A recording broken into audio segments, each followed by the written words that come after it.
and welcome to Books in Action. This is Larry Petraccaro, and I have with me Keisha Miller of the South Orange Public Library and Amalia Butler of the Maplewood Public Library, or Maplewood Memorial Library, I guess would be more correct. And before we get started, just a little shout out to Keisha. I just found out literally within 2 minutes of this that Keisha is the New Jersey Library Association Librarian of the Year. So congratulations, Keisha. That's a wonderful honor. And, I just think it's certainly one that's well deserved because, you and I have worked together for a number of years. So yes, thank you. I appreciate it. Yeah. Congratulations, Keisha. Thank you. So anyway, we're going to talk a little bit about the Summer Reading Club, which is something that's been going on in the two towns for many years. And I guess the first question kind of shows a little bit of my ignorance. Did we have one last year, 2020, with COVID and all? Let me start with you, Keisha, and then Amalia, you can fill in. Yes, thank you so much, Larry, for having us again this evening to talk about our summer programs. Yes, we did have one, and I'm sure Amalia will chime in as well. Slightly different, slightly altered, but we, tried our best to ensure that there was some level of normalcy last year, especially at this point last year where things were beginning to open up a little bit more. So we had a program, but perhaps not as robust as in the past. But yes, we had a summer reading program last year. Yes, I will say it was definitely as robust as it could be under the circumstances, because we had to adjust and learn how to use different technology and move things online, and then also get the word out about it. So it was different, but we did definitely have a summer reading program last year.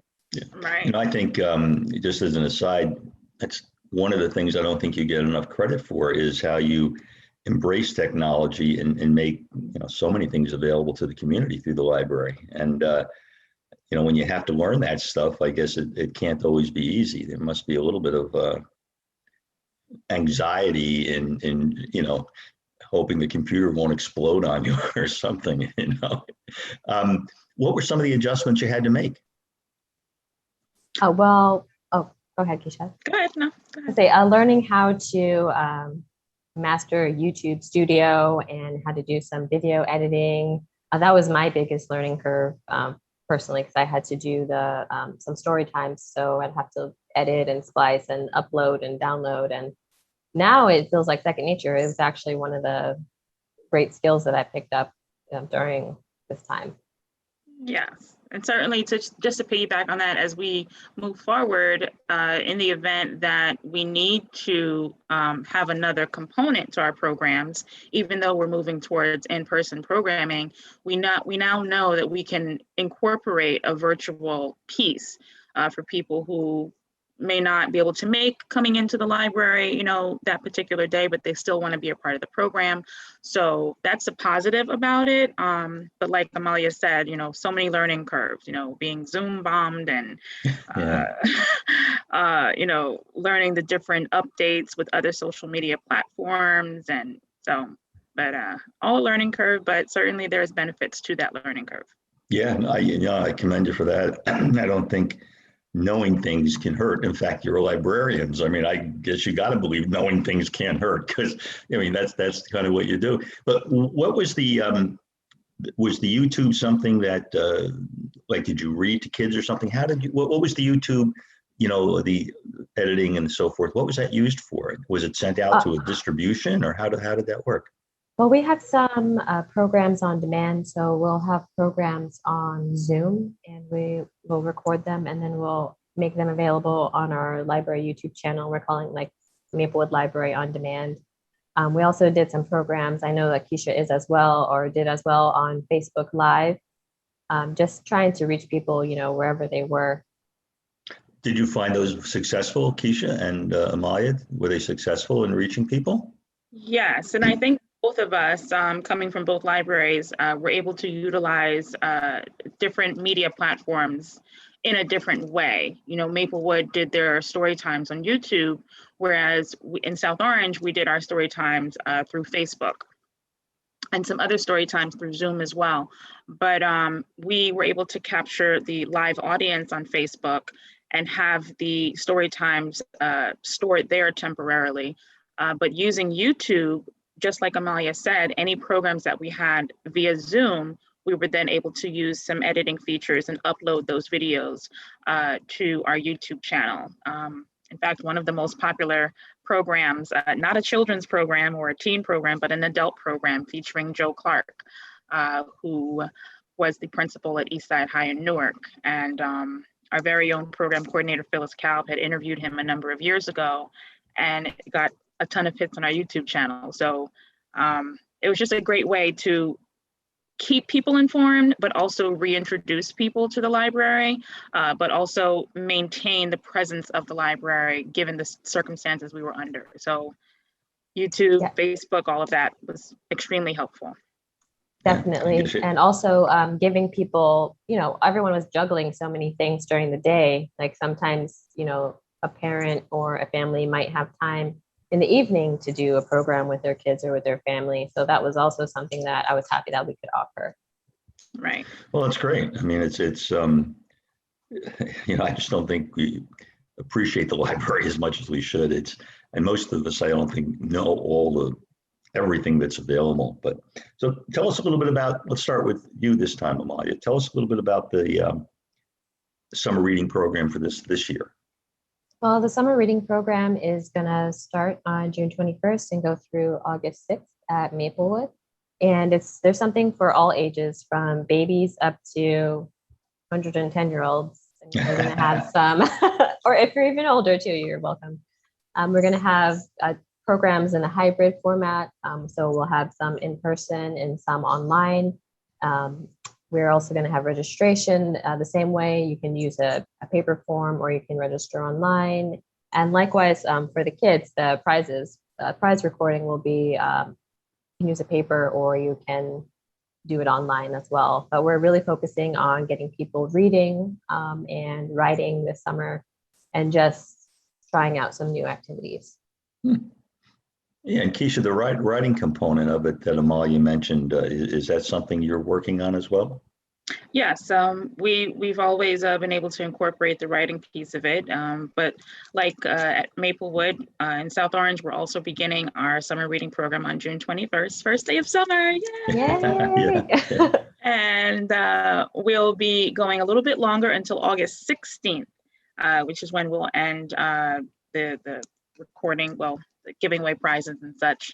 I do want to acknowledge the Friends of South Orange Public Library and the local merchants that have been able to support the summer reading program in the past and as well as this year, with the prizes that we are able to hand out to the community and also the programs that we're able to put on. Libraries are underfunded, and we rely heavily on our friends groups. So thank you so much to the Friends of the Library for supporting our programs this year.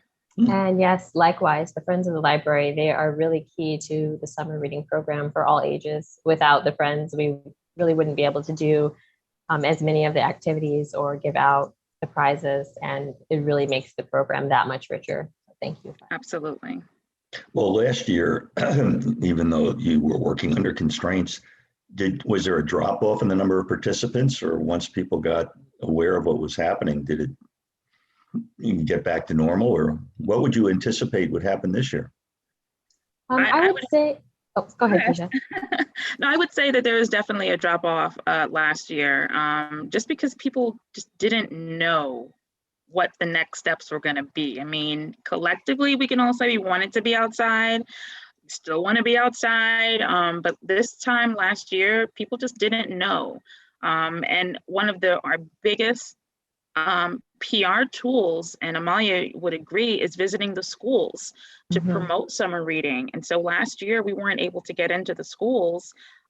Very similar this year, we were able to do it in a slightly different way, but just going to the schools, Amalia and I have spent many days at Tuscan and Clinton and talking to class after class. And that is one of the most rewarding things, where we're talking to all of the kids in the community to tell them about summer reading. And then they go home to their parents and their caregivers and say, oh, Miss So-and-so came from such and so library and the summer reading program is happening. I want to sign up. So we missed that opportunity. to have that last year. And so we relied on Zoom and, different forms of social media. So for us in South Orange, I think there was a drop off. What are we looking for this year? Certainly, for a comeback, a resurge, or redeeming ourselves in a positive way, because people love both libraries in our town, in South Orange and Maplewood, and they love the work that we do and what we're able to do. And one of the biggest things they look forward to is the summer programming at both libraries, or I should say all three, because we're so fortunate to have three libraries. Yeah. So well, yeah, speaking of that, does the Hilton run its own program, or is that part of the one at the Memorial Library? So Hilton is an equal partner at Maplewood Memorial Library. It's like it's a branch of the library. So whatever we're doing at Maine, we're also doing at Hilton. So it's just another opportunity to participate. Yes. Well, you did mention prizes. I suppose we may as well get into that. What are some of the prizes this year? Do you have any examples with you? So I don't have any with me, and that's because it's actually going to be like a grab bag. So the prizes are going to vary week to week. Kids can get their prizes on a weekly basis for reading and writing. I know that the teens are going to have a raffle at the end of the summer, and the adults are also going to have a raffle at the end of the summer. So the adults will get a prize too? Yes, summer reading is for, remember, up to age 110 or higher. 110, it sounds like that's ageist. I mean, 111 would be okay. You're okay too. We don't card you. Yeah. Sometimes I feel that old, but But how does I would imagine when you go into the elementary schools, the kids must be usually really excited, I would guess, right? I mean, is that where the bulk of the participation comes from, up through the 6th grade, 5th grade, 8th grade? How do you guys see that? Is it different between South Orange and Maplewood? I would say it varies. It varies on programs. I mean, certainly the attraction is children and families, or school-age children. But as a teen librarian in South Orange, I have a teen volunteer program that I've been running, and this year it's its 12th year. I get a lot of teens coming for that program, and then building in not just the volunteer component, but programs within the volunteer program, I'm able to see a nice number of teens coming in. But I think, and Amalia, you might agree, I think largely it is a lot of school age or elementary age school children coming to the programs, but it goes across children, teens, and adults. It all depends on the program. Some are intergenerational programs where, we say all are welcome anyway, but in terms of specific age groups, probably children are the most, are the highest in numbers that come into the library for the program, the summer program. And that's children, including, newborns and preschoolers. And like Keisha was saying, even for the teenagers, I know Emily, our teen librarian, she runs a Create Camp all through July. And it's just these hands-on projects just for teens. And also our adult librarians, Jenny and Joanne, they're working really hard to make some hands-on projects for the adults too. So, things can continue to change in a positive way. And, who knows, maybe the adults will be more active than the kids this year. We'll see. Yeah, come on, Larry, get your croonies together. Bring your crew. Yeah, I'll have to get my cane and get down there. We're going to have to take a break. But when we come back, we'll continue. So if you'll stay with us, this is Larry Petraccaro with Keisha Miller and Amalia Butler on Books in Action, talking about the summer reading program. And we'll be back in about a minute.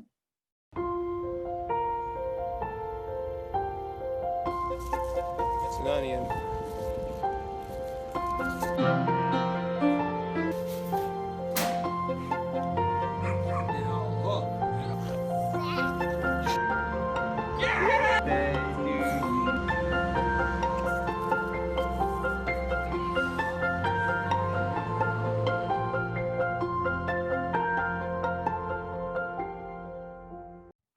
Hi, and welcome back to Books in Action. This is Larry Petraccaro with Keisha Miller and Amalia Butler.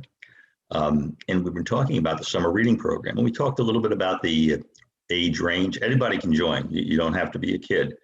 You just have to want to read. but every year usually has a theme. And if I remember correctly, the planning that you guys do for this is pretty. It's not like you just pull it out of a hat. I think there's a lot of planning going on. So why don't you explain a little bit? Maybe Amalia, you could explain about the planning process, and Keisha, you could explain about this year's theme.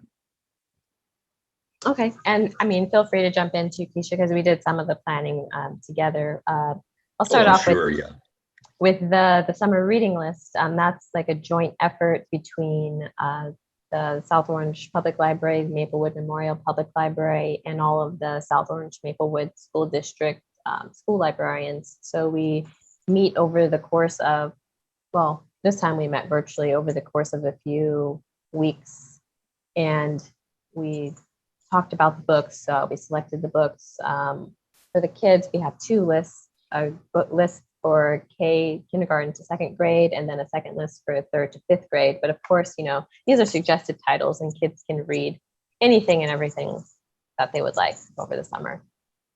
Right. Then there's also the middle school and teen list, which Keisha knows all about. Right. And our colleague Emily Witkowski in Maplewood, also the teen librarian, she and I work together with the middle school and high school librarians to curate the middle school list, or what we call choices, which is designed for students in grades 6 through 8. And then there's a high school list for Columbia. And this year's high school list is slightly different than in the past. This year we decided to come up with the top 30 titles that were suggested. Just like Amalia said, these are all suggested titles. It's not a required reading list, but again, just to keep the kids reading, to avoid the quote unquote summer slide, to keep them interested in literature. But the high school list this year is the top 30 summer reading suggestions that were compiled by, again, the middle school and high school librarians, along with Emily and I, and really excited about that. We actually also added a podcast, well, not a podcast, but suggested podcasts that teens can listen to on there, because that's also a form of reading, not to be confused with not reading. It's not just holding a book in your hand, but it's listening. It's audiobooks and podcasts as well. And Larry, you mentioned earlier the writing component. There's also that. We were able to, just a quick plug, we were able to work with Cosmo Fabrizio, who was a student at Cornell University, South Orange alum, South Orange resident. Yeah. He came up with Rap Study. And pretty much Rap Study allows you to write your own lyrics over existing music. So we're incorporating that into the summer program this year as well. And we can share more information about that as we promote it. But that'll be a writing component. So we're able to work together with Maplewood Library. Oh, I'm sorry. No, it's okay. We're able to work together with Maplewood Library to have these reading lists, which will be available at both libraries, on both library websites, as well as the school district's website, both in print format and as ebooks or e-audiobooks as well. Mm-hmm. And there is also a short adult reading list of book suggestions as well. So adults are included. I'm curious about the reading lists. Do they tend to be, classics like, from that are kind of looked at as classics? Are they contemporary? Are they fantasy? Is it young adult? Because you and I have talked in the past about young adult and what that's actually like. And I think, again, you almost wonder if it needs to be a separate genre because it seems to have matured so. But what are some of the titles? Maybe that would be one way to ask the question. Well, for the young adult titles, we have more contemporary titles that you'll be interested to know that, and this is the same with children's literature. A lot of classics have been adapted into a graphic novel form. Mm-hmm. So Wrinkle in Time, or Diary of Anne Frank, let's see, Little House on the Prairie, some of them have been adapted into graphic novel form to reintroduce these very classics to our new generation, while keeping the originals on the shelf. But to answer your question about young adult titles, we have, For instance, we have Clap When You Land by Elizabeth Acevedo. We have All Boys Aren't Blue by George Johnson. We have Black Enough, edited by Ibby Savoy, who is a local author here in Maplewood and South Orange. There are a number of books, and in terms of genres, it goes across sci-fi fantasy, realistic fiction or contemporary titles, historical fiction, poetry, multicultural. So there's something for everyone when we think about putting this list together, and that is the same for the children's or elementary list as well.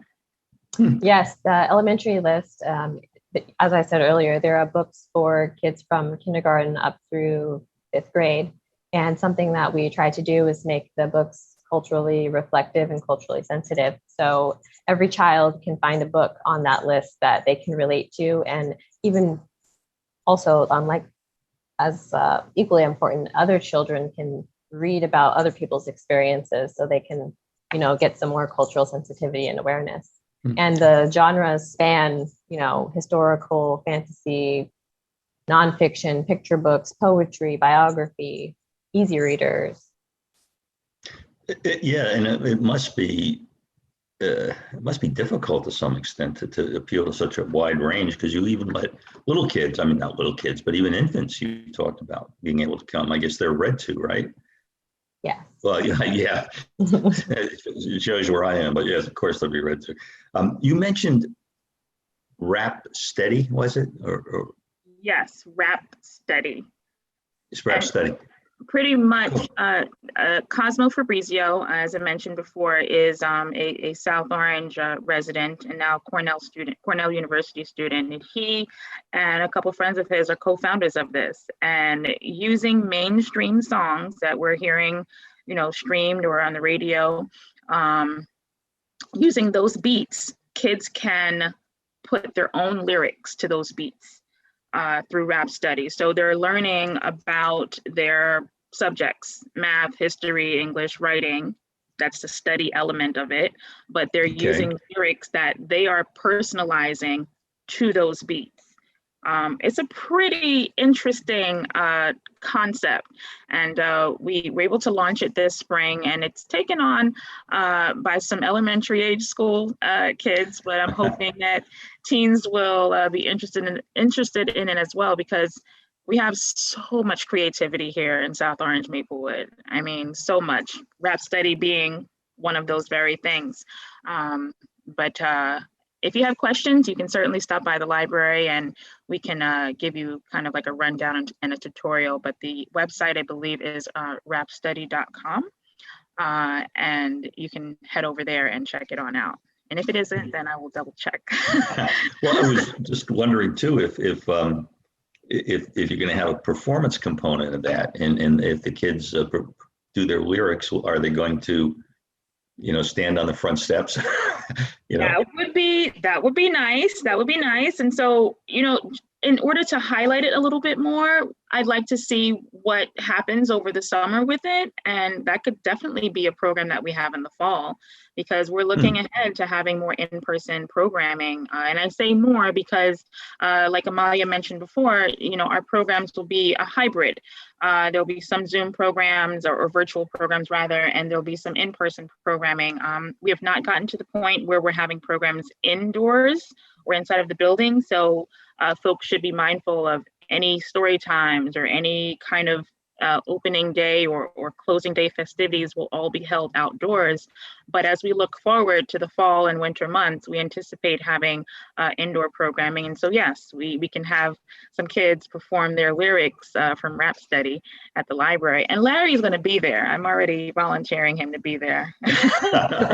Well, you got to let me know when it is. I don't think I'll be 110 yet, so I think that's still around. The theme for this year, I don't think you've mentioned the theme. I mean, it sounds like it's a tremendous amount of work that's been done planning, and you're preparing for everybody. But is there a particular theme? Usually there's a theme, right? Is that the case this year? Yes, the theme this year is tales and tales. So like animal tales and tales as in fairy tales or tall tales. Oh, okay. Tales and tales. Okay. Okay, that sounds like an interesting. I like the alliteration. I guess that's alliteration. I can't. Maybe I really better join their summer reading program and learn something here. Is there a way for families to participate together, or for a group of kids to get together as a team? And like you have team and like number of teams that are working on prizes and things, or is it all individual? It's all individual, but I do encourage healthy competition, and I'll encourage them to do that if they want to make their own teams and work against, or not against, but compete with one another. I'm happy to help them do that. Yeah, but it is all individual. Okay, because one of the questions I had that I thought about, and maybe you've answered it, is if there was someone who wanted to start a special group, maybe historical fiction, or maybe science fiction, or maybe just flat out science, is there a way for them to do that, or would they have to do that on their own within the structure of the program? Do you mean like as far as a book club? It's almost like a book club, yeah, with a specific focus. That focus being, I don't know, historical fiction, maybe, for example. Well, I know, I believe South Orange as well, but Maplewood does have quite, I believe, 3 book clubs right now, 2 for adults and 1 for kids. So I know with one of the adult book clubs, they do cover some historical fiction as well. But I mean, I would encourage them to attend one of the book club meetings, and we're always open to suggestions for titles and topics. That's I keep forgetting about the book clubs that you guys run, and that's something maybe we should talk about that sometime, because that's got to be an interesting. There's got to be a talent and technique to keeping that on track and so forth, I would think, right? Yeah, one of our library assistants, Nancy Jano, runs a book club and has been running a book club for over 20 years at the library. And she has several different authors who come in to talk about their work, but it goes across many different genres. We had a cookbook club during quarantine, something that we may revisit. And we've also had book clubs for middle school students and for kids as well. I won't be doing that this summer, but they have plenty of programs that they can attend and plenty of books that they can read as well. Again, the fall is going to allow us to do some of the things that we've done in the past, and some things that we're looking toward doing in the future as well. We only have about 30 seconds, so I'll make this the last question. For the people out there that want to join the book club, what qualifies as reading material? Anything with print. Anything with print that. Yep. Books on audio. I was going to say books on tape. Look at me. Newspapers, magazines. Podcast, if you're writing, if you're reading or being read to, we just want to get everybody reading, or not even getting everybody reading, but encouraging people to continue to read, because it is a favorite pastime of so many. And whatever you can get your hands on to read that is appropriate for your reading level, or will challenge you, we encourage you to read it. Okay. And you can reread the same thing too. That's always a good thing to do. Okay, well, thank you. I think we've kind of come to the end of the show. So thank you very much, Keisha. Thank you, Amalia, for joining us. And again, Keisha, congratulations on Librarian of the Year. So, congratulations. But I like Thank the you, idea. Larry. Maybe we try to talk about book clubs sometime. Okay, thanks very much. And thank you for joining us with Books in Action.